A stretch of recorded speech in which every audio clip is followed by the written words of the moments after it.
ಇತ್ತೀಚಿನ ಸಂಚಿಕೆಗಳನ್ನ ಸನ್ ನೆಕ್ಸ್ಟ್ ಆಪ್ನಲ್ಲಿ ವೀಕ್ಷಿಸಿ. ಧರಿತ್ರಿ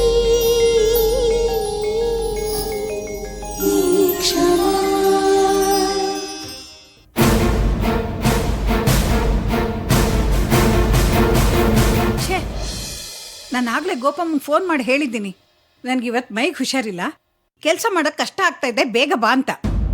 ಸಲಿಗೆ ಕೊಟ್ರೆ ದುರುಪಯೋಗ ಪಡಿಸ್ಕೊಳ್ಳೋರೇ ಜಾಸ್ತಿ.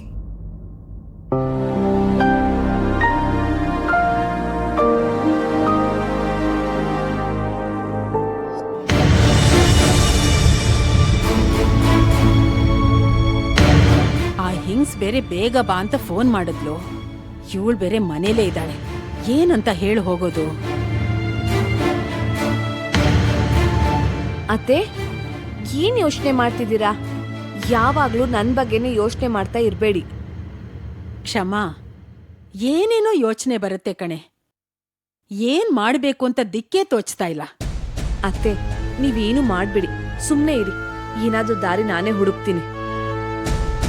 ಈಗ ಮಂಜುಳಮ್ಮನ್ ಮನೆಗೆ ಹೋಗೋದಿಕ್ಕೆ ಯಾವ್ದಾದ್ರೂ ಒಂದ್ ಕಾರಣ ಸಿಕ್ಕಿದ್ರೆ ಸಾಕಲ್ಲ. ಛೇ, ಗೋಪಮ್ಮಂಗೆ ನಾನು ಫೋನ್ ಮಾಡಿರೋದೇ ಮರ್ತ್ ಹೋಗಿದೆ ಅನ್ಸುತ್ತೆ. ಏನ್ ಮಾಡೋದೀಗ? ಇನ್ನೇನ್ ಮಂಜುಳಮ್ಮನ್ ಫೋನ್ ಬಂದ್ರೂ ಬರ್ಬೋದು. ಆ ಫೋನು ಕ್ಷಮಾ ಎದುರುಗಡೆ ಇರೋದ್ ಬೇಡ.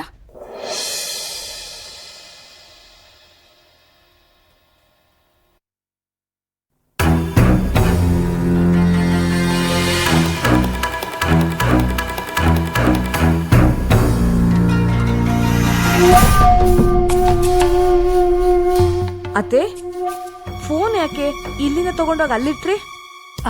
ಅದು ಇತ್ತೀಚೆಗೆ ಫೋನ್ ಎಲ್ಲೆಲ್ಲೋ ಇಟ್ಬಿಟ್ಟು ಮರ್ತು ಬಿಡ್ತೀನಿ. ಅದಕ್ಕೆ ಫೋನ್ನ ಒಂದೇ ಕಡೆ ಇಡಬೇಕು ಅಂತ ತೀರ್ಮಾನ ಮಾಡ್ಕೊಂಡ್ಬಿಟ್ಟಿದ್ದೀನಿ. ಅತ್ತೆ, ಇವತ್ ಯಾಕೋ ನೀವು ನಾರ್ಮಲ್ ಆಗಿರೋ ತರ ಕಾಣ್ತಿಲ್ವಲ್ಲ? ವಯಸ್ಸಾದ್ಮೇಲೆ ಒಂದಿನ ಹಾಗೆ ಒಂದಿನ ಹೀಗೆ. ಬಲ್ಗಣ್ಣು ಅದರ್ತಾ ಇದೆ ಕ್ಷಮಾ.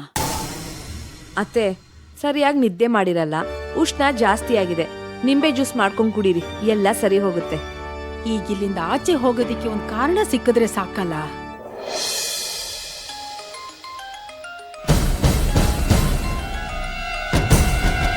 ಅತ್ತೆ, ನಿಮ್ದೇ ಫೋನ್ ರಿಂಗ್ ಆಗ್ತಾ ಇರೋದು. ನನಗೆ ಯಾರಪ್ಪ ಫೋನ್ ಮಾಡ್ತಾರೆ ಇಷ್ಟೊತ್ತಿಗೆ? ನೋಡ್ತೀನಿ.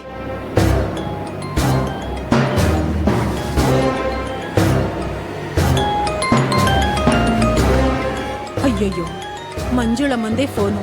ಏನ್ ಮಾಡೋದು? ಸುಳ್ಳು ಹೇಳಕ್ಕೂ ಕಾರಣ ಸಿಗ್ತಾ ಇಲ್ವೇ? ಹಲೋ ಗೋಪಮ್ಮ, ನಿಮ್ ಕೆಲ್ಸಕ್ಕೆ ಬರೋದು ಇಂಟ್ರೆಸ್ಟ್ ಇದೆಯೋ ಇಲ್ವೋ? ನಾನು ಆಗ್ಲೇ ಫೋನ್ ಮಾಡಿ ಹೇಳಿದ್ದೀನಿ, ನನಗ್ ಮೈ ಹುಷಾರಿಲ್ಲ, ಬೇಗ ಬನ್ನಿ ಅಂತ. ಈಗ ಎಲ್ಲಿದ್ದೀರಾ? ಬರ್ತಾ ಇದ್ದೀನಮ್ಮ, ಆಟೋದಲ್ಲಿ ಬರ್ತಾ ಇದ್ದೀನಿ. ಅದೇನೋ ಮೆರವಣಿಗೆ ಹೊರಟಿದೆ, ಅದಕ್ಕೆ ಟ್ರಾಫಿಕ್ ಜಾಮ್ ಆಗಿದೆ. ಸರಿ ಆಯ್ತು, ಬೇಗ ಬನ್ನಿ.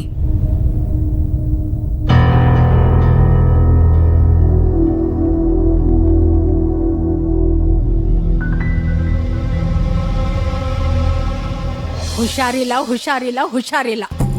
ಯಾರ್ಗತ್ತೆ? ಏನಾಯ್ತು? ಅಯ್ಯೋ, ನನ್ ವಾಕಿಂಗ್ ಫ್ರೆಂಡ್ಗೆ. ಅವ್ರಿಗೇನಾಗಿದೆಯಂತೆ?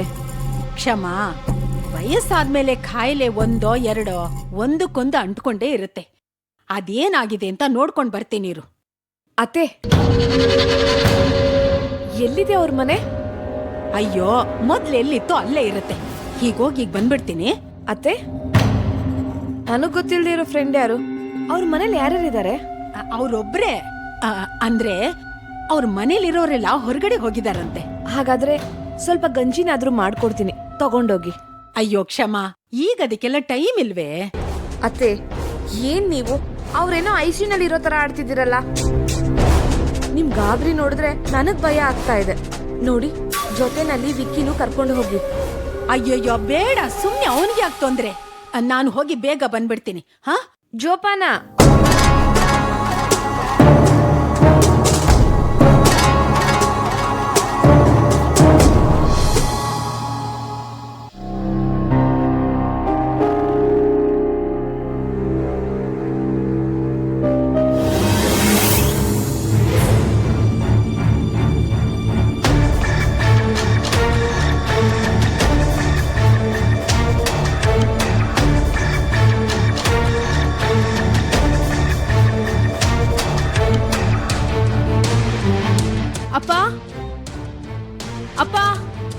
ಡೋರ್ ಓಪನ್ ಆಗಿದೆ, ಒಳಗ್ ಬಾ ಮಗಳೇ.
ಅಪ್ಪ,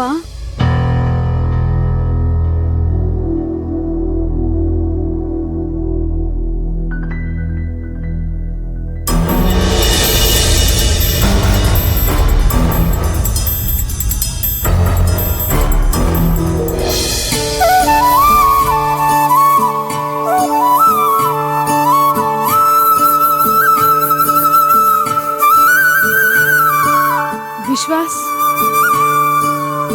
ಹೌದಮ್ಮ.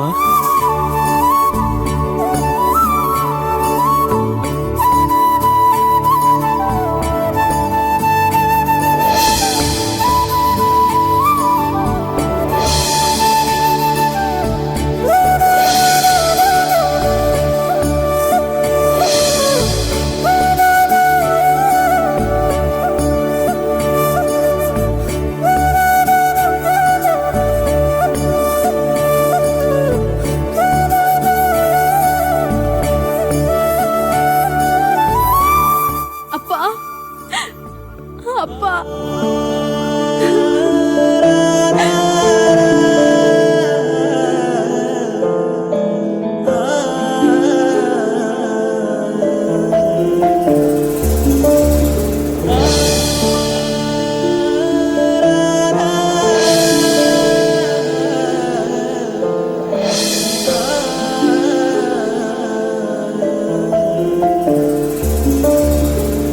ಎಷ್ಟು ದೊಡ್ಡವಳಾಗ್ಬಿಟ್ಟಿದ್ಯಮ್ಮ. ದಯವಿಟ್ಟು ನನ್ನನ್ನು ಕ್ಷಮಿಸ್ಬಿಡಮ್ಮ. ನಿನ್ನನ್ನು ಭೇಟಿ ಆಗ್ತೀನಿ ಅಂತ ಹೇಳಿ ಸಿಗ್ಲಿಲ್ಲ ಅಂತ ಬೇಜಾರಾಗ್ತಿದ್ಯೇನಮ್ಮ. ಹೌದಪ್ಪ. ಮಗಳೇ, ನನ್ನ ಯಾತಕ್ಕೆ ಅಲ್ಲಿಗೆ ಬರಕ್ಕಾಗ್ಲಿಲ್ಲ ಅಂತ ಹೇಳಿದ್ನಲ್ಲ. ಆದ್ರೂ ನಾನು ನಿನ್ನನ್ನು ಕಣ್ತುಂಬ ಪಾರ್ಕ್ ಹತ್ರ ನೋಡಿದ್ನಮ್ಮ. ಆಗ ನೀವು ಕಾಣಿಸ್ಕೋಬೇಕಿತ್ತಪ್ಪ. ಯಾಕಪ್ಪ ನಮ್ಮಿಂದ ದೂರ ಇದ್ರಿ? ಯಾಕಪ್ಪ ಇಷ್ಟ ದಿನ ನಮ್ಮನ್ನೆಲ್ಲ ನೋಡಕ್ ಬಂದಿಲ್ಲ ನೀವು? ಮಗಳೇ, ಅಳ್ಬೇಡಮ್ಮ.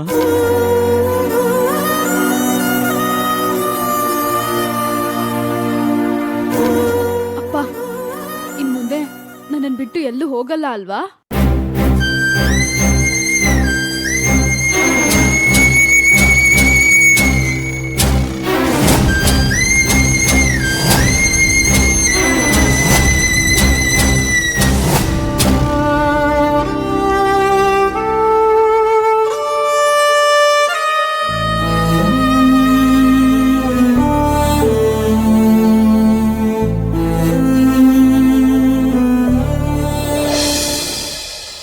ಬೇಗ ಹೋಗ್ಬೇಕು ಅಂತ ಆಟೋಲ್ ಕೂತ್ರೆ ಬೇಕು ಅಂತಾನೆ 60 ರೂಪಾಯಿ ತಗೊಂತಾನೆ. ಅದೇ 60 ರೂಪಾಯಿ ಇದ್ರೆ 3 ಸಲ ಬಸ್ನಲ್ಲಿ ಹೋಗ್ಬೋದು. ಹೊತ್ತಾಗೋಗಿದೆ, ನಡಿಯಕ್ಕೂ ಆಗ್ತಾ ಇಲ್ಲ. ಈ ಪಾಪಿ ಕಾಲ್ ನೋವು ಈಗ್ಲೇ ಶುರು ಆಗೋಗಿದೆ.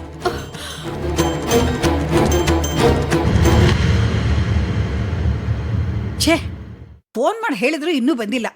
ಕೆಲಸದವ್ರನ್ನ ಇಟ್ಕೊಂಡು ಏನ್ ಪ್ರಯೋಜನ? ಅಮ್ಮ, ಇವತ್ ಬರೋ ಸ್ವಲ್ಪ ತಡ ಆಯ್ತು, ಕ್ಷಮಿಸ್ಬಿಡಿ ಅಮ್ಮ. ಗೋಪಮ್ಮ, ನಿಮಗ್ ಫೋನ್ ಮಾಡೇ ಕರ್ಸ್ಕೋಬೇಕಾ? ಛೇ, ಕ್ಷಮಿಸ್ಬಿಡಿ ಅಂತ ಕೇಳದ್ನಲ್ಲಮ್ಮ. ಅದೆಷ್ಟೊತ್ತು ನೋಡಿ ಎಲ್ಲ ಕೆಲ್ಸನೂ ಬೇಗ ಮಾಡಿ ಮುಗಿಸ್ಬಿಡ್ತೀನಿ. ಗೋಪಮ್ಮ, ಇನ್ಮೇಲೆ ನೀವೇನು ಕೆಲಸ ಮಾಡೋದು ಬೇಡ. ನಿಮ್ಗೆ ಟೈಮ್ ಸೆನ್ಸ್ ಅನ್ನೋದೇ. ಗೋಪಮ್ಮ,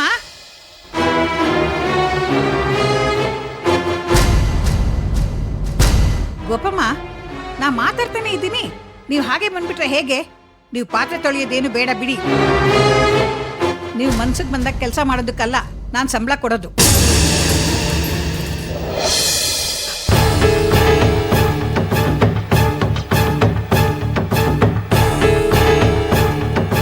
ಬಲ್ಗಂಡ ಅದರ್ತಾ ಇದೆ ಅಂತ ಕ್ಷಮ ಹತ್ರ ಸುಮ್ಮನೆ ಹೇಳ್ದೆ. ಆದ್ರೆ ಕೆಟ್ಟಗಳಿಗೆ ಬಂದೇ ಬಿಡ್ತು. ಗೋಪಮ್ಮ, ನಾನು ಆಗ್ಲಿಂದ ಮಾತಾಡ್ತಾನೆ ಇದ್ದೀನಿ.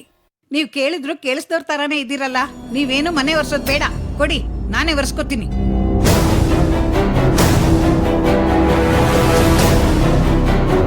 ಗೋಪಮ್ಮ, ನಾನು ಹೇಳ್ತಾನೆ ಇದ್ದೀನಿ, ನೀವು ಕೆಲಸ ಮಾಡ್ತಾನೆ ಇದ್ದೀರಲ್ಲ. ನನ್ನ ಮಾತಿಗೆ ಬೆಲೆ ಇಲ್ವಾ? ಕೊಡಿ ಇಲ್ಲಿ.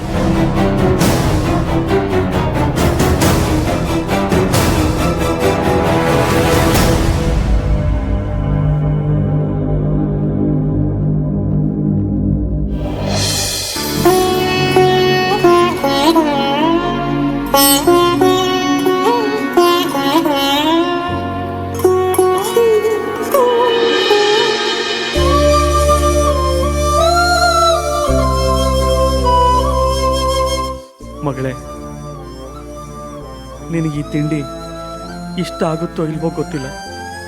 ಅಪ್ಪ, ಎಷ್ಟೋ ವರ್ಷದ ನಂತರ ನಿಮ್ ಕೈಯಿಂದ ತುತ್ತು ತಿಂತಾ ಇದ್ದೀನಲ್ಲ, ನನಗದೇ ಸಂತೋಷ. ಮಗಳೇ, ಪಾರ್ಕಲ್ಲಿ ನಿನ್ ಜೊತೆ ಒಬ್ಬ ಹುಡುಗ ಇದ್ನಲ್ಲ, ಅವನ್ ಯಾರಮ್ಮ? ಅಪ್ಪ, ಅವ್ನು ನನ್ನ ಸ್ನೇಹಿತ. ಹೌದಾ? ತುಂಬಾ ಚೆನ್ನಾಗಿದ್ದಾನಮ್ಮ. ಹೌದಪ್ಪ, ನನ್ನನ್ನು ತುಂಬಾ ಇಷ್ಟಪಡ್ತಾನೆ. ನಾನು ಹೇಳ್ದಂಗೆಲ್ಲ ಕೇಳ್ತಾನೆ. ಅಪ್ಪ, ನೀವ್ ಯಾಕಿಲ್ಲಿದ್ದೀರಾ? ಒಬ್ರೇ ಇದ್ದೀರಾ?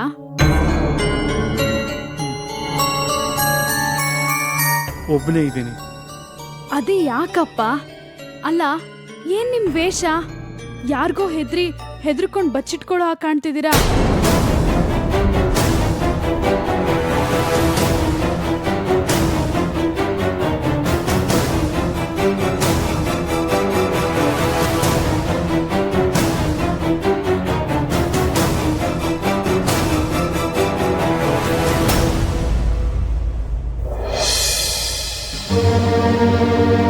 ಭಗವಂತ, ಏನೇ ಕಷ್ಟ ಕೊಟ್ರು ವಯಸ್ಸಿದ್ದಂಗೆ ಕೊಟ್ಬಿಡಪ್ಪ. ವಯಸ್ಸಾದ್ಮೇಲೆ ಕೊಡ್ಬೇಡಪ್ಪ. ನೋವಿಲ್ದಂಗೆ ಕರ್ಕೊಂಬಿಡಪ್ಪ. ಗೋಪಮ್ಮ, ಅಮ್ಮ, ಏನ್ ಮಾಡ್ತಾ ಇದ್ದೀರಾ? ಗಂಜಿ ಮಾಡ್ತಾ ಇದ್ದೀನಮ್ಮ. ಗಂಜಿ ಮಾಡು ಅಂತ ನಿಮ್ಗೆ ಯಾರು ಹೇಳಿದ್ದು? ಅಮ್ಮ, ನಿನ್ನೆ ನೀವು ಹುಷಾರಿಲ್ಲ, ಗಂಜಿ ಮಾಡು ಅಂತ ಹೇಳಿದ್ರಲ್ಲ. ಇವತ್ ನೀವು ನಿನ್ನೆಗಿಂತ ಸುಸ್ತಾಗ್ ಕಂಡ್ರಿ. ಅದಕ್ಕೆ ಗಂಜಿ ಮಾಡ್ಕೊಡೋಣ ಅಂತ ಮಾಡ್ತಾ ಇದ್ದೀನಿ. ನಿನ್ನೆ ನಾನು ಅಷ್ಟು ಹೇಳಿದ್ರು, ಇವತ್ತ್ಯಾಕೆ ಲೇಟಾಗಿ ಬಂದ್ರಿ? ಅಮ್ಮ, ಇಷ್ಟು ದಿವಸ ಸೊಸೆ ಗೊತ್ತಿಲ್ದಿರೋ ಹಾಗೆ ಕೆಲ್ಸಕ್ಕೆ ಬರ್ತಿದ್ದೆ. ಈಗ ಅವಳ ಕೆಲ್ಸ ಕಳ್ಕೊಂಡು ಮನೇಲೇ ಇದ್ದಾಳೆ. ಅವಳ ಹತ್ರ ಸುಳ್ಳು ಹೇಳಿ ನಾನು ಇಲ್ಲಿ ಕೆಲ್ಸಕ್ಕೆ ಬರ್ಬೇಕಾದ್ರೆ ತಡ ಆಯ್ತಮ್ಮ. ಗೋಪಮ್ಮ, ನೀವಿಷ್ಟು ದಿನ ಹೇಳಿದ್ದು ಸುಳ್ಳು ಅಂತ ನಾನ್ ಯಾಕೆ ಅನ್ಕೋಬಾರ್ದು? ಅಯ್ಯೋ, ಹಾಗೆಲ್ಲ ಸುಮ್ನೆ ಸುಳ್ಳು ಹೇಳಲ್ಲಮ್ಮ ನಾನು. ನೋಡಿ, ಇದುವರೆಗೂ ನಾನ್ ನಿಮ್ ಮಾತನ್ನ ನಂಬ್ತಾ ಇದ್ದೆ. ಇನ್ಮೇಲೆ ನಾನ್ ನಂಬಲ್ಲ. ಟೈಮ್ ಸೆನ್ಸೇ ಇಲ್ದವರು ನಮ್ಮನೆ ಕೆಲಸ ಮಾಡೋದ್ ಬೇಡ. ಅಮ್ಮ, ಎಷ್ಟೋ ಸಲ ಕ್ಷಮಿಸಿದಿರಿ, ಇದೊಂದ್ಸಲ ಕ್ಷಮಿಸ್ಬಿಡಮ್ಮ. ನಿಮ್ಮನ್ನ ದಿನ ಕ್ಷಮಿಸಕ್ಕಲ್ಲ ನಾನ್ ನಿಮ್ಮನ್ ಕೆಲ್ಸಕ್ಕೆ ಇಟ್ಕೊಂಡಿರೋದು. ನಿಮ್ ಕೆಲ್ಸದ ಅವಶ್ಯಕತೆ ನನಗಿಲ್ಲ. ಹೊರಡ್ತಾ ಇರಿ.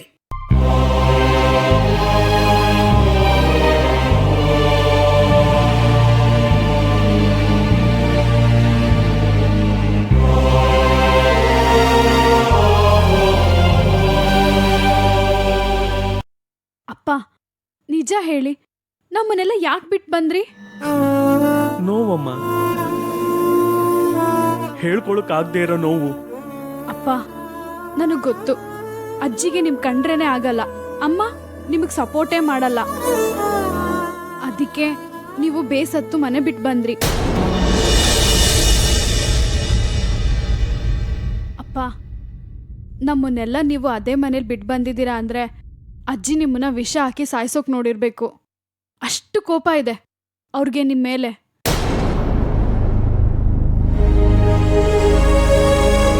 ಅಪ್ಪ, ಈ ಮಗಳು ಮೇಲೂ ಪ್ರೀತಿ ಇಲ್ವಾ ನಿಮ್ಗೆ?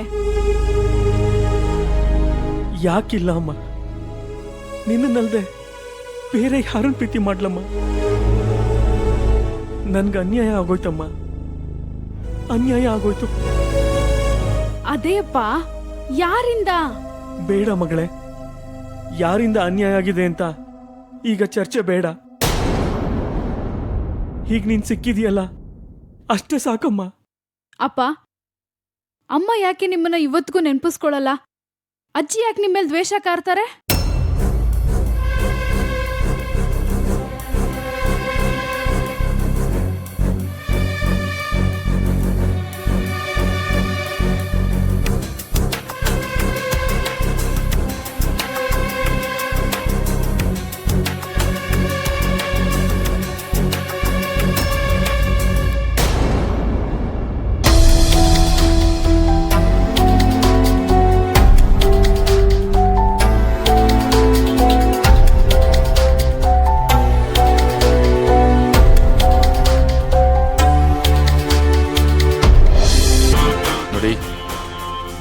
ಈಗತ್ರ ಏನು ಪ್ರಯೋಜನ? ಆ ಆಫೀಸ್ ಸರಿ ಇಲ್ಲ ಅಂತ ನನಗೆ ಮೊದಲಿಂದಲೂ ಡೌಟ್ ಇತ್ತು. ನೀವೇ ಆ ಗಿರೀಶ ಒಳ್ಳೆಯವನು ಅಂತ ಒತ್ತಿ ಒತ್ತಿ ಹೇಳಿದ್ರಿಂದ ನಾನು ಇಷ್ಟು ದಿನ ಸುಮ್ಮನೆ ಇದ್ದೆ. ಅಮ್ಮ, ನಿಮಗಿವತ್ತೊಂದು ಸತ್ಯ ಹೇಳ್ತೀನಿ. ಆ ಗಿರೀಶ ಒಬ್ಬ ದೊಡ್ಡ ಹೆಣ್ಣು ಬಾಕ. ತಾನ ಹೆಸರು ಮಾಡ್ಕೊಳ್ಳೋದಕ್ಕೆ ಬೇರೆಯವ್ರನ್ನ ಬಳಸ್ಕೋತಾನೆ. ಅವನೊಬ್ಬ ದುಡ್ಡಿನ ದುರಾಸೆ ಮನುಷ್ಯ. ಹಾಗಂತ ನಾನು ಹೇಳ್ತಾ ಇಲ್ಲ, ಹೊರಗಡೆ ಜನ ಮಾತಾಡ್ತಾ ಇದ್ದಾರೆ. ಇದೆಲ್ಲ ನನಗೆ ಗೊತ್ತಿಲ್ಲ. ಆದ್ರೆ ಬೆಂಕಿ ಇಲ್ದೆ ಹೊಗೆ ಆಡಲ್ಲ. ನನಗ್ ಹಾಗನ್ನಿಸ್ತಾ ಇಲ್ಲ. ಕಣ್ಣಿಂದ ನೋಡದೆ ಇರೋದನ್ನ ಹೇಗಪ್ಪ ನಾವು ಮಾತಾಡೋದು? ನನಗ್ ಗೊತ್ತಿಲ್ಲದೆ ಇರೋರ ಬಗ್ಗೆ ನಾನು ಮಾತಾಡಲ್ಲ. ಹೋಗ್ಲಿ ಬಿಡಿ, ನಿಮ್ಮ ಮಾತನ್ನ ನಿಮ್ಗೆ ಹೇಳ್ತೀನಿ. ಕಂಪ್ನಿಗೆ ಬಾಸ್ ಆಗಿರೋನು ಕ್ಷಮಾ ಅವರು ಸಸ್ಪೆಂಡ್ ಆಗೋದನ್ನ ತಡೆಯಕ್ಕಾಗ್ತಿರ್ಲಿಲ್ವಾ? ಅಮ್ಮ, ನಾನು ಹೇಳ್ತಾ ಇರೋದು ಸತ್ಯನೋ ಸುಳ್ಳೋ ನನಗೆ ಗೊತ್ತಿಲ್ಲ. ಆದ್ರೆ ಆ ಕಂಪ್ನಿಗೆ ಸಂಬಂಧಪಟ್ಟವರೊಬ್ರು ನನಗೆ ಹೇಳಿದ್ರು, ಆ ಗಿರೀಶನೇ ಬೇರೆ ಕಂಪ್ನಿಯಿಂದ ಲಂಚ ತಗೊಂಡು ಆ ಸೀಕ್ರೆಟ್ನ ಹೊರಗೆ ಬಿಟ್ಟು ಎಲ್ಲಿ ತಾನು ಸಿಕ್ಕಾಕೋತೀನಿ ಅಂತ ಗೊತ್ತಾದಾಗ ಕ್ಷಮಾ ಅವ್ರನ್ನ ಬಲಿಪಶು ಮಾಡಿದ್ದಾನೆ ಅಂತ.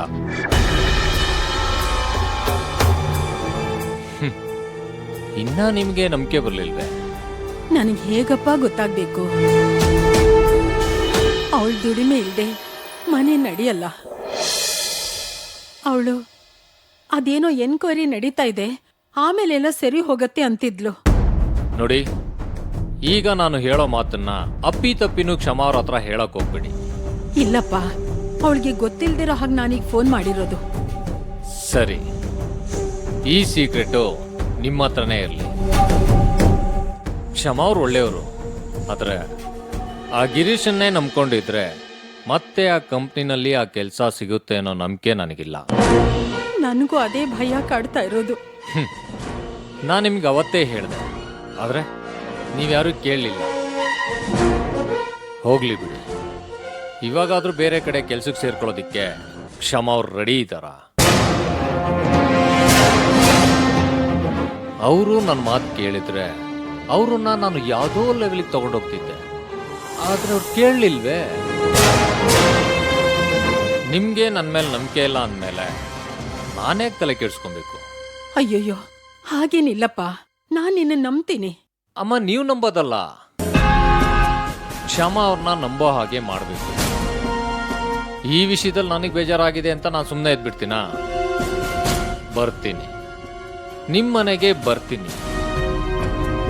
ನನ್ನ ಕೆಲಸ ಆಗೋವರೆಗೂ ಬರ್ತಾನೆ ಇರ್ತೀನಿ.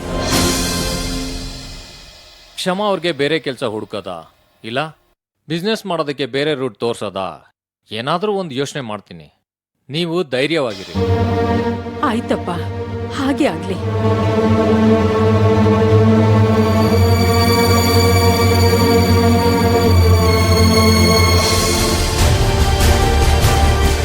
ಕ್ಷಮಾ ಸಸ್ಪೆಂಡ್ ಆಗೋದಲ್ಲ, ಡಿಸ್ಮಿಸ್ ಆಗಬೇಕು. ಆಗ ಅವಳು ಗಿರೀಶನ್ ಕಂಟ್ರೋಲಿಂದ ನನ್ನ ಕಂಟ್ರೋಲಿಗೆ ಬರ್ತಾಳೆ.